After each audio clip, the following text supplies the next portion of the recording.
Hi, welcome back. Today we're going to remake this AI-generated Bohemian-inspired ensemble using Clo 3D.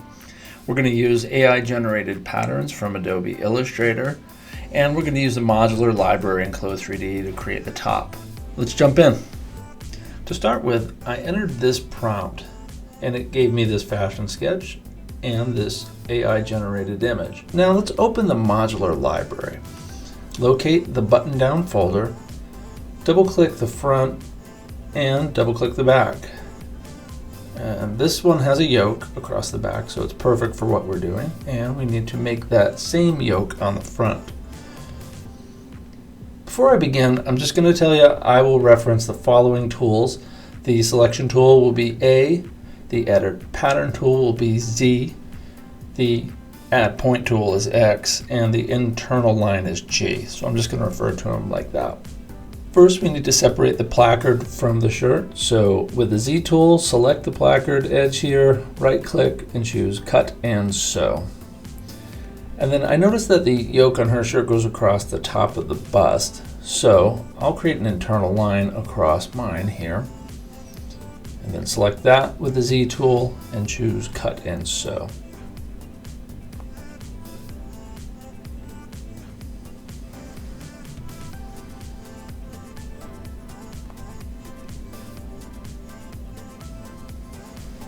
And so the image here shows some gathers, and I'm going to do the same. So this is a little tricky. I'm going to select the side seam and these three anchors, and this makes up part of the armhole in the lower corner. And I'm going to arrow click these over to enlarge it. And that should maintain the same size of the armhole while creating more gather for the front. Let's hit simulate. Okay, that looks good. Let's go back to the Modular Library now and add a collar. This one looks good, just double click. And we're going to adjust the corners of the collar. So let's click these and come out 2 or 3. We'll also want to strengthen the collar here so it sits a little more stiffly.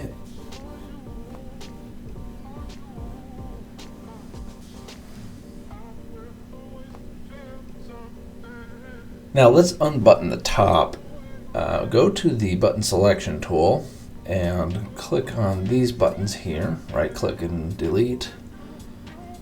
And additionally, you'll also notice that in the 2D window, they're sewn together. They come that way out of the Modular Library. So I'll grab the Edit Sewing tool, right click and delete that sewing.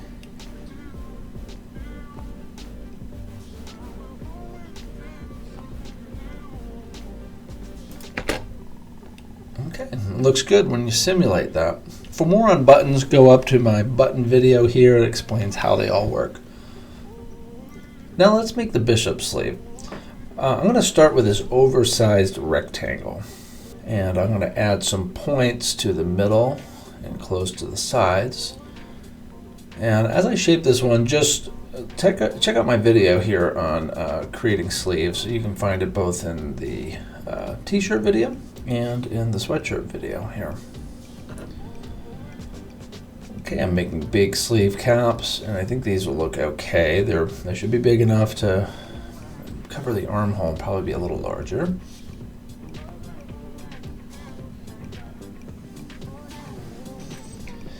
I'm going to right click the pattern, and I'm going to use symmetric pattern with sewing, and that's so everything that happens on one side goes and happens to the other side too. Okay, let's position these sleeves over the arms. Again, this is covered in the other videos that I just referenced.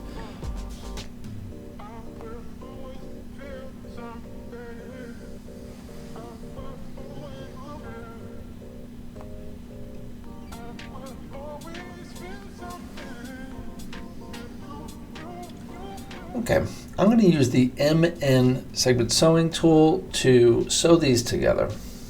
And I like to position myself over here in the split screen so I can see what's happening on both windows. And I'm going to click once, move across, click again, hit enter. And then I'm going to do this as well on this side. And For more on all of these sewing tools, check out my video here on sewing tools in Clo 3D. Okay, let's make sure the front is sewn here. Sometimes this one doesn't sew. I don't know why.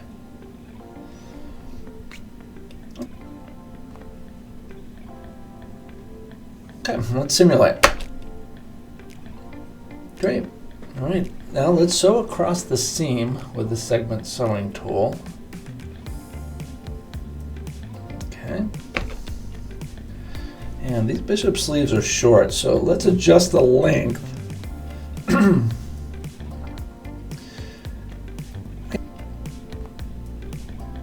Okay, we're going to add these two internal lines here.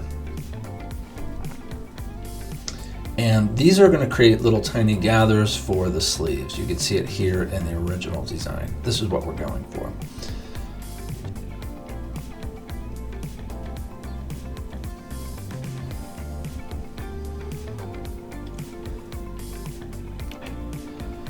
Okay, now select both of these internal lines and come over here and enable elasticity. Okay, so we want these to be elastic.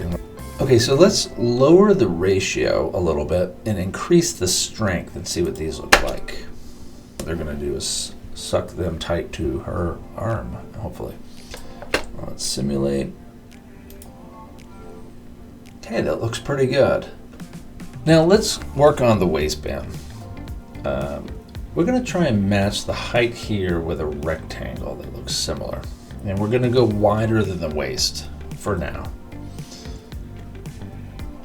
And we're going to grab the fullness line tool to create the curved waistband. So you click once in the corner here, click again, click 3/4 of the way around. And on the third one, you should get this dialog box. And here, select both. And then just click down on negative value, and that should give you a curve. Good. Okay.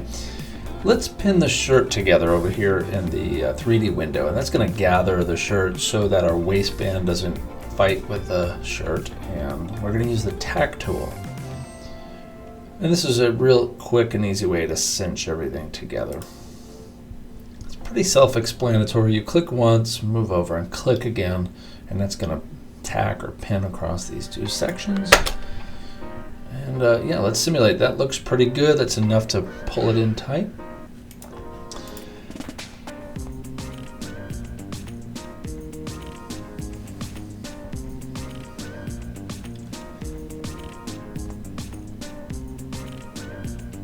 Now select the back waistband and hit Command G. And this is going to flip the normal. And now hit Shift F to bring up the position dots on the avatar here. And we're just going to click on one here that makes sense, then move it out of the shirt. Okay, we're going to try and get the width to be wider than the shirt, so we might need to adjust over here on the 2D window, but our goal is to make it look like it's wider than the shirt for now.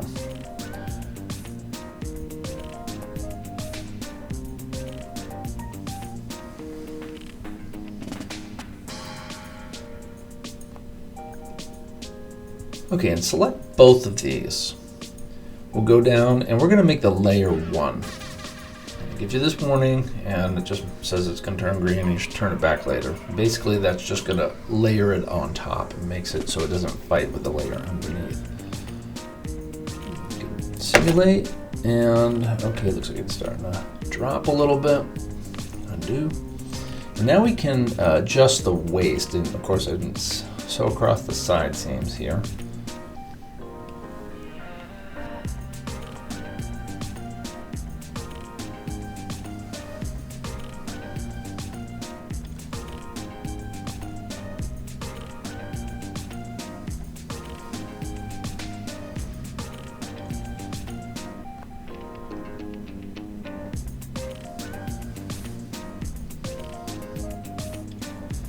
Okay, that looks good.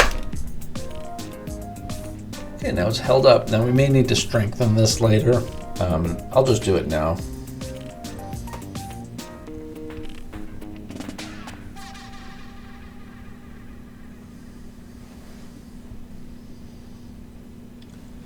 it's just going to hold up a lot of material on the tiered skirt.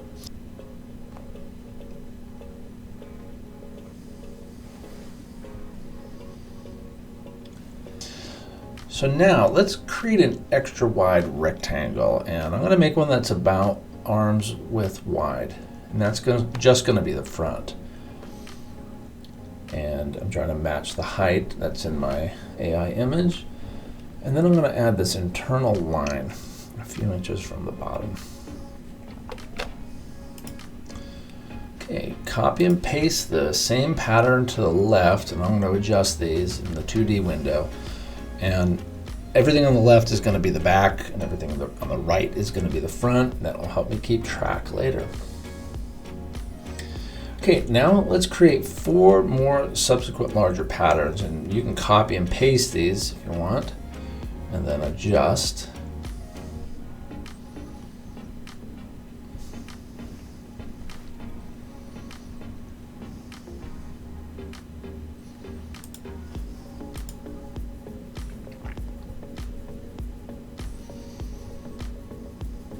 Okay, now let's arrange these in the 3D window, and we're making sure that the layer on the top here is also the layer that's in the front of the pattern, and you'll see why in a minute.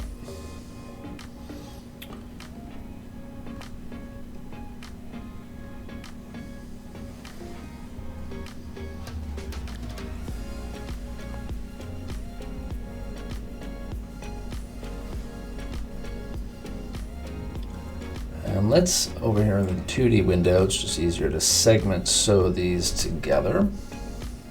So the top of each pattern sews to the internal line that's above it. And then this very top one sews to the waistband. And let's leave the side seams for now.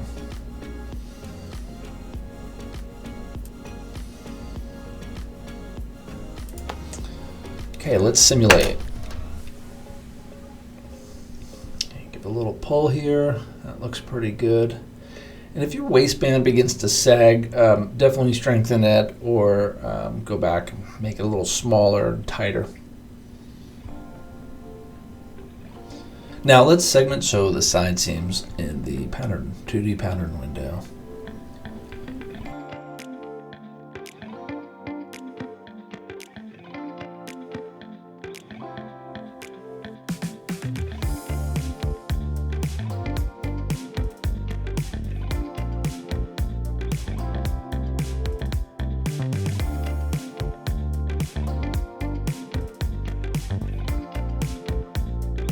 Sometimes with the tiered skirt, you'll have what's called Z-fighting, and that's when one layer on top of the other doesn't really want to sit in the right order.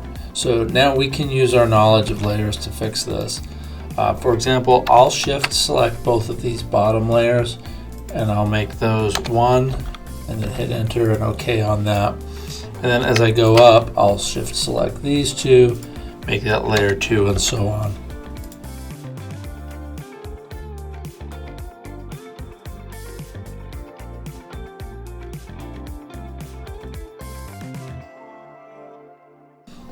It looks ugly at the start, and when you hit simulate, it'll take a few minutes to sort itself out.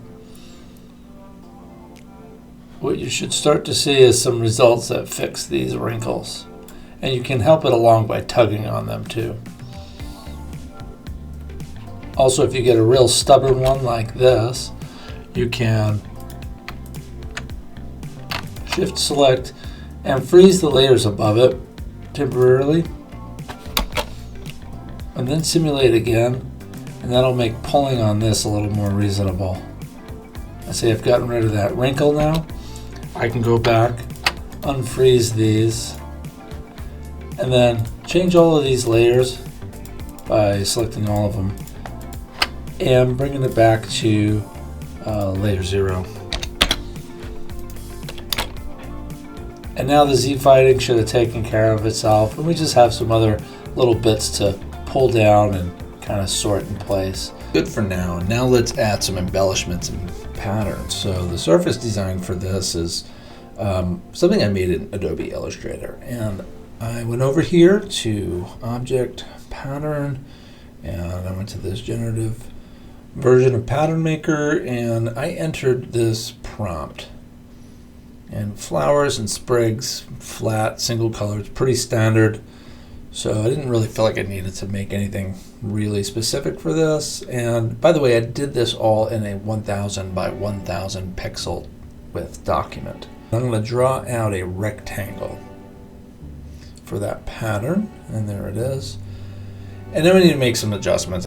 Let's click on these three dots and we're going to edit the pattern.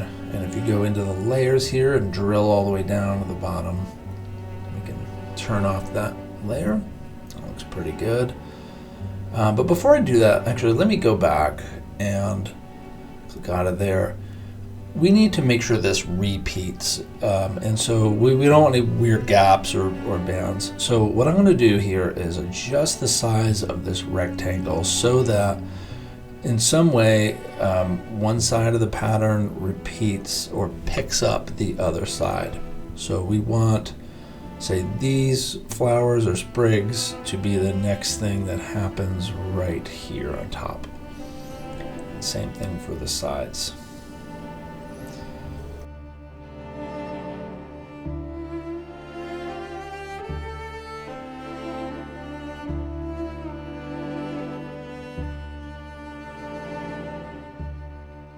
Okay. Great, that looks good. Now I'll go back, edit the pattern. I'm gonna turn off this background. I'll hit done. And the last thing, I'll grab the artboard tool and adjust it to fit that rectangle.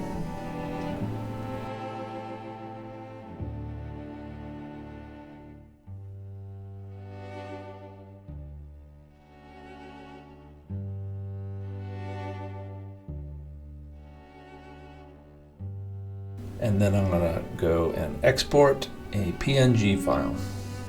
So now I'm going to go in, I'm going to create a new fabric. And let's use the eyedropper to select the color from the AI image to start with. Okay, and then I hit escape to get out of the eyedropper, and then hit apply. And let's go up to the graphic tab.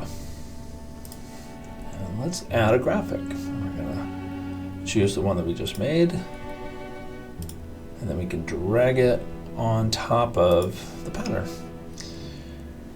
And this method allows you to retain the white from the Illustrator pattern and change the background color here. And so right click and select tile, and now you can click the pattern and shrink the scale.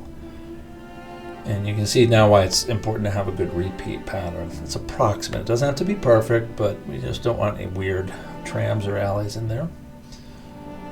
And okay, let's scale this way down. That looks similar to the original. And now we're going to repeat this process for all of the patterns in our design. I'm going to fast forward through this.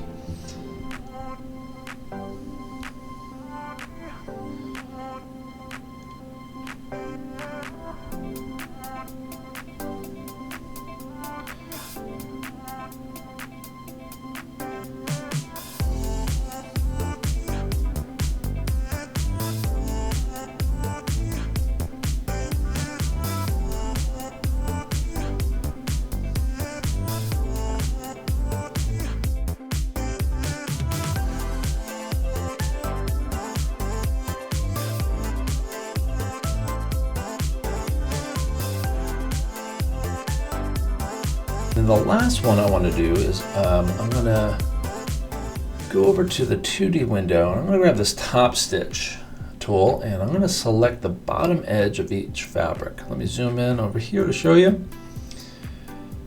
If you double click on it, it will add a top stitch, and right now we just have the standard offset top stitch, so I'm going to change the offset to 0.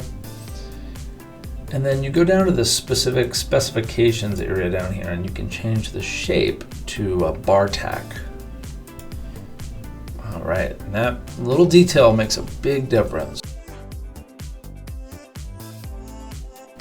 If you go to pose this model and it doesn't sit correctly on her waist, especially because the waistband's frozen, just select both of these, right click and unfreeze them, but keep them strengthened. And with Z tool, select the top edge of the waistband. Go over to your elastic and make sure that's on, and just crank the strength up a little bit and the ratio down a little bit. I think these start at 10 and 80, so I brought it up in strength and just down in ratio a tiny bit. Lastly, go to each fabric, and these are for the ones that are on the skirt that are pulling down on it really heavy. You can go into the physical properties here. It's under detail, and at the very bottom, change the weight on each one of these fabrics to 1. That'll lighten the load and make it so it sits on her naturally. That's how you use AI to generate some ideas and recreate them in Clo 3D and Adobe Illustrator. And I hope you found this tutorial helpful. Can't wait to see what you make. See you next time.